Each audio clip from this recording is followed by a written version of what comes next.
Caitlin Clark is on a generational run since the All-Star break, and that's a big reason why the Indiana Fever are the hottest team in basketball. Going into this game playing against the WNBA's worst team at home, this should have been another easy win on their record, but that was not the case, as you're about to find out in this video. Caitlin made history again, becoming the first WNBA player in history to win Rookie of the Month and Player of the Month at the same time. And I think everybody got carried away and there was a bit of complacency from the Fever. Both teams playing sloppy basketball, struggling to score, and then finally, almost 2 minutes into the game, we have our first points. It's the woman of the moment, Kelsey Mitchell. Clark brings the ball up here, knows the Fever need a bucket, so she gives it to her co-star from a standstill, blows by the defender, leaving her in the dust and scooping it in with the left hand. Some people say that Dearica Hanbay was the WNBA's most overrated player, as ESPN had her ranked top 10 in their top 25 list. But she showed here that she's a great player. Watch how she turns the corner on the drive, spins right, and instead of taking a hook shot over her right shoulder, lets Nalissa Smith bite on the fake and steps by her and finishing with finesse despite the good weak side defense from Aaliyah Boston, who although had two of her quietest games of the season against the Sky and Wings,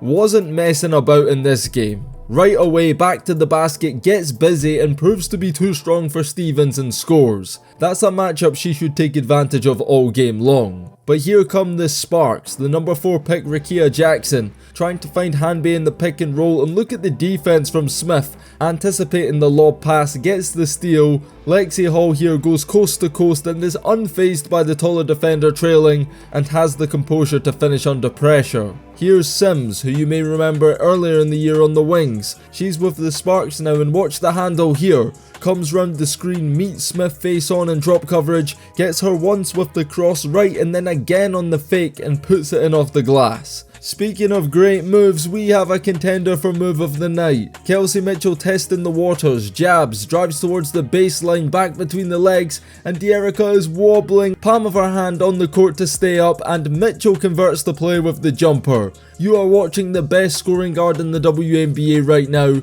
the Eastern Conference's leading scorer since the restart. Kelsey Mitchell on fire. Hanbay might have just got cooked on defense, but she's got the moves on offense. When backing down Boston, she knows she's at a physical disadvantage, and the footwork here is great to scoop it up and round her defender. But then, she got cooked again. This time number 22, she doesn't even need to pump fake. All she needs to do to get the defender to bite is look at the basket. And when CC takes a step back free, you already know what the result's going to be. Clark was in her bag, watch her push the pace, and look at the handles, goes behind the back, tween the legs, and then a crossover. Brilliant move, goes inside all the way, but she Angel Reese's the layup, butchering her highlight play after putting the defender in a smoothie machine. She'll not be happy about that. The Sparks get the board. Rickea Jackson, the number 4 pick, she's got the knack for scoring.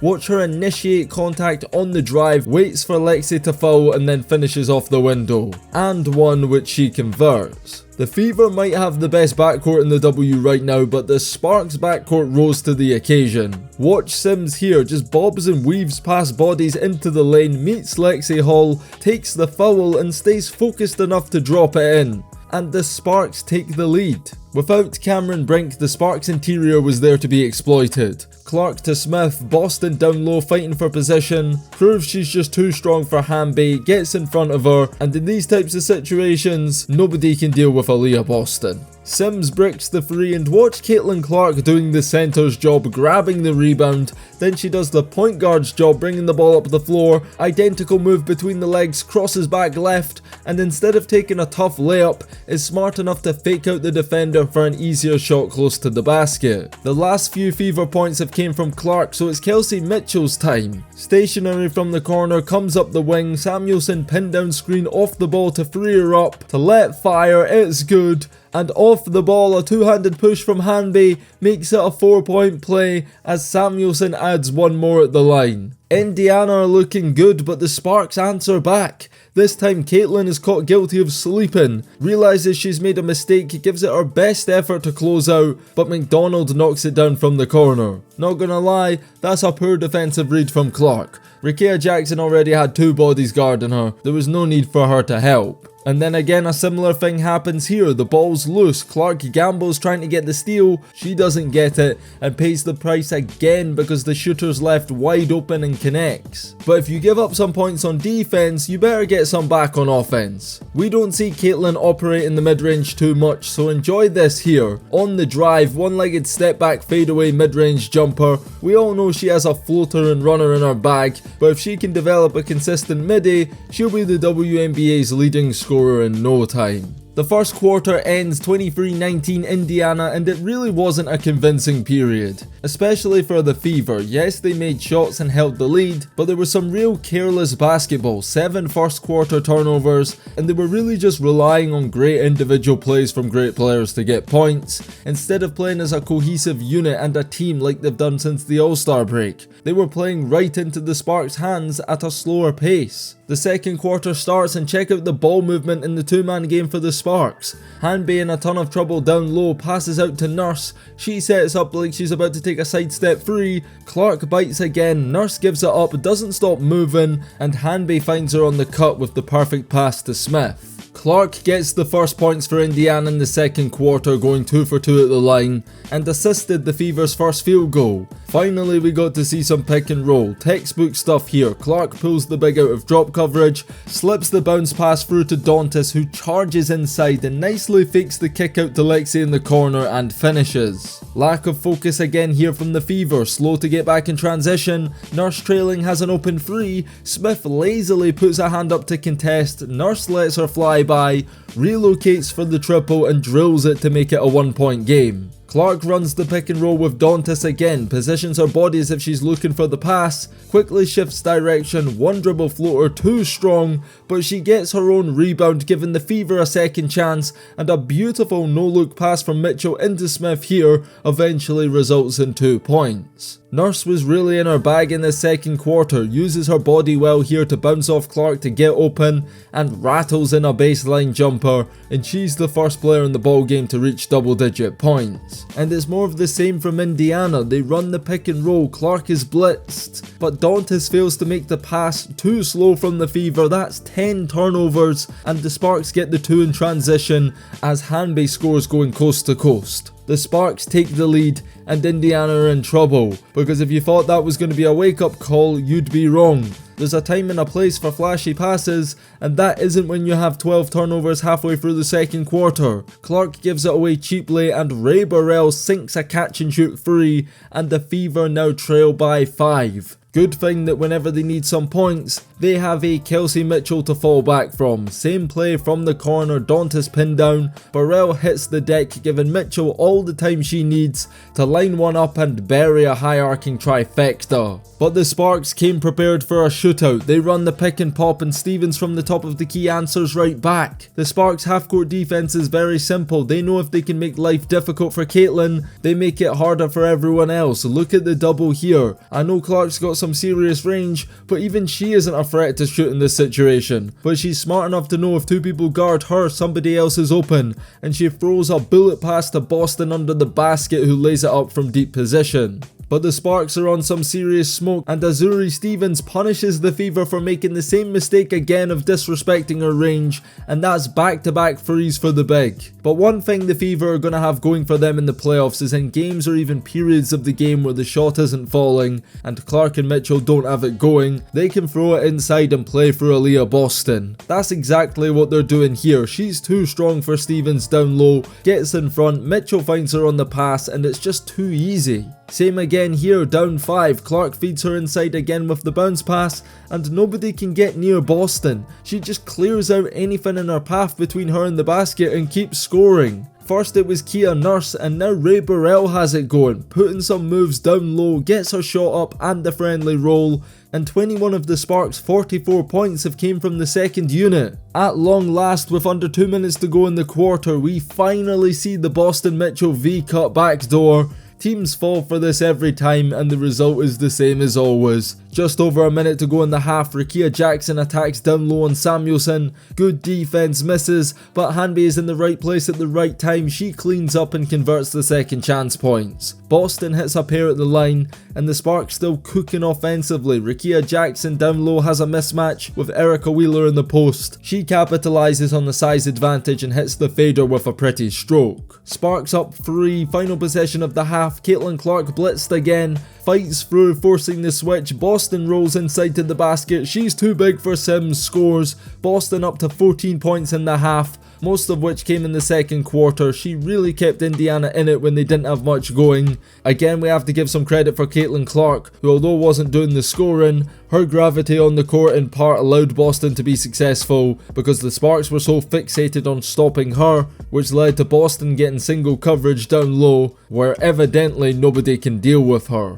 But going into halftime, nobody would have expected the Sparks to have the lead. The Fever needed to give themselves a serious shake because LA came with a game plan that Indiana wasn't prepared for. First points of the third, Clark bounce pass in transition, was unlucky to get a turnover there. Sims takes it to the hole and off balance with some contact gets it to go nicely. The Fever answer right back. Boston handoff to Mitchell, who turns the corner on the drive and scoops it in with her favoured left hand. And since Aaliyah Boston's having so much joy, now it's time to get Smith in on the action. They clear out for Nalissa on the right side, one-on-one with Hamby, wrong foots her with the jab, goes inside, drops the shoulder into the defender and scores. A simple pick and pop from the Sparks here leaves Stevens open again at the top of the creek. She's 3 for 3 from downtown, and the Sparks are not only leading the Fever, but they're beating them from the perimeter too. The Sparks continue their intensive defensive coverage on Clark. She's able to find Boston without turning it over, who bricks the jumper from the foul line but doesn't give up on the play, gets her own rebound and scores. But LA are just as aggressive. Goes downhill, gets in front of Smith and scores at the rim. She wants the foul but doesn't get it. Clark this time anticipates the blitz early, gets rid of it quickly. Boston has space to drive into, misses the layup going left, but the loose ball lands Mitchell's way, who puts it up and in through a sea of bodies to tie the game up at 55 each. Coming out of a timeout, and it's been a frustrating game for Clark. All game long the Sparks have forced the ball out of her hands and she's been unable to express herself the way she usually does. She had just 9 points almost going into the fourth, but here's where she stepped it up a notch. Clark running the point has had enough. She crosses into a free ball and drops it in to give the Fever the lead. It's not about how many you make, it's when you make them. And watch the defensive IQ here. She starts running before the pass is even thrown, anticipates, intercepts, Clark off to the races. She's already at top speed and makes it a quick 5 points, and all of a sudden the energy in the building changes. The Fever are looking like the Fever again. Clark centrally, one-on-one with Nurse, puts the ball on the floor, drives right, gets Nurse on her hip, hangs in the air and scores off the glass. That's 7 quick points for CC. But the Fever still need to switch it on defensively. Why is Caitlin Clark guarding Azuri Stevens in the low post? That's just gifting the Sparks 2 points right there, because at that size disadvantage, what chance does Caitlin have? Time for a bit of showtime. Wheeler misses at the line, Boston huge on the offensive glass, and it's another possession from the Fever. Clark from deep, fakes, sends Sims flying, drives at speed, sends Stevens flying too, then bounces it behind the back to Boston. She makes the extra pass and Wheeler from the perimeter does what she couldn't do at the line and is rewarded with an extra 2 points. The Sparks trail by 5, but they ain't going anywhere as Kia Nurse silences the Indiana crowd with a triple from the corner. But now might not be the time to get in a shootout if you're the Sparks, because Caitlin Clark is now firing. Watch her here off the dribble, create separation with Rickea and answers right back with a step back three, and just like that Clark's up to 19 points. The third ends, and going into the fourth it's a close one. Indiana narrowly lead by 4, but this is a very back and forth game and the Sparks have held their own all the way and were highly motivated to end this Fever win streak and steal a win on the road. And they get off to the perfect start in the fourth. Boston too far away from the corner leaves Ray Burrell open and she connects on the catch and shoot tray ball, making it a 1-point game. Yet again the Sparks double Caitlin. She picks out Boston, who's well aware of the weak side defense rotating over, and beautifully spins the other way to lay it in. That's just great basketball. Speaking of great basketball, so is this. Goes right at her with speed as if she's about to blow by, then slips behind the back, sidestep going left from deep, and you already know that's 5 triples for Caitlin. Fever up 6. Mitchell pokes it loose, Clark gets the steal, transition at speed, going the other way, rewards the big man for running the floor. Beautiful behind the back pass to Boston. She's fouled, but it's just too big, too strong, and too good for the Sparks. And 1, and just like that the game's flipped on its face, and the Fever lead by 8 with just over 7 minutes to go. And with this assist, Caitlin Clark makes history. Not rookie history, WNBA history. Joining Brianna Stewart is just the only player ever to have at least 20 points, 5 rebounds and 5 assists in a season 12 or more times. She's gonna break that record. She might even do it against the Lynx. We'll have a video on that game too, stay tuned and subscribe. The lead's back to 6, Sims can cut it to 4, but she misses the layup. Fever on the fast break with numbers, finds the sharpshooter Lexi Hall in the corner for free, misses, but Nalissa Smith fights for the rebound, then spins and scores over 2 defenders down low. She's been an unsung hero for the Fever since the All-Star break, giving solid production night in, night out. But the Sparks aren't done yet and they might have some luck yet. Burrell completely overcooks the triple, but the bank is open and it's only a 5-point game. Kelsey Mitchell for her post-Olympic break standards has been quiet, but we know crunch time's when she makes her most noise.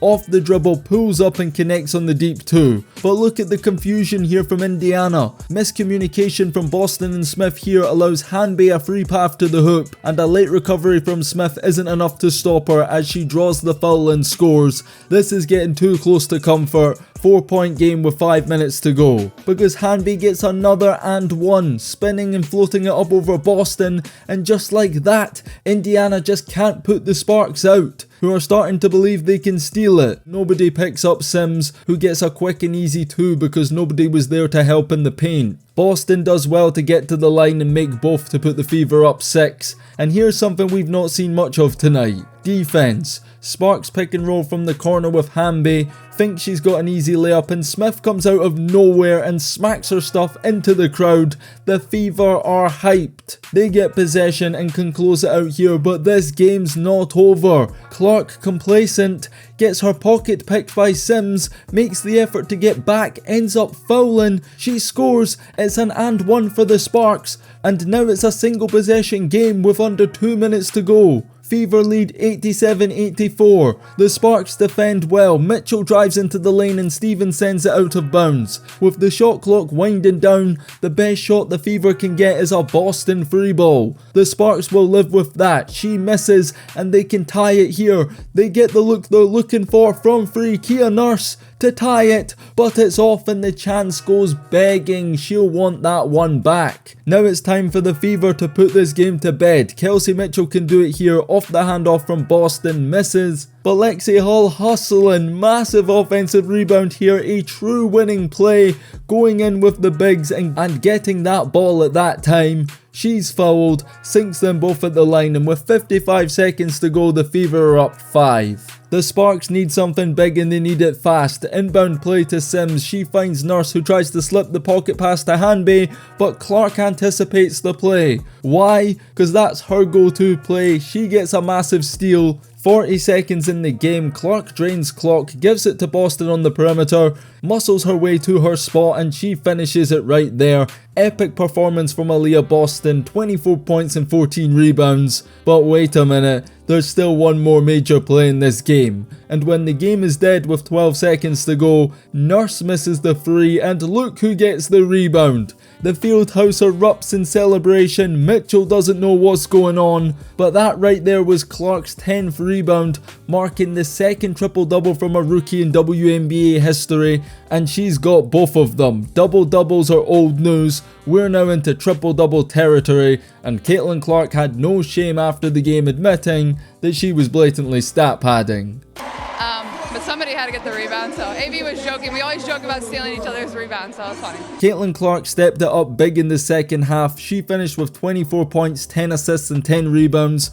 3 steals, 5 3-pointers. But for me, the star of this game was Aaliyah Boston. The Fever trailed at halftime, and without her dominance, this game wouldn't have been close. Credit to the Sparks, they fought till the very end, but Indiana goes marching on. They're above 500, already guaranteed a place in the playoffs, and it's about to get serious. And we're covering it all right here on the channel, so subscribe and turn on notifications to stay tuned for that. And if you've made it up to this point, you'll enjoy this video right here, where we talk about ESPN disrespecting Caitlin Clark and being major hypocrites when ranking the best players in the WNBA, because how is the only rookie to ever record a triple-double 6th on ESPN's rookie list? Click the middle of the screen to watch that video, and on that note, it's DKM signing out until next time, and peace.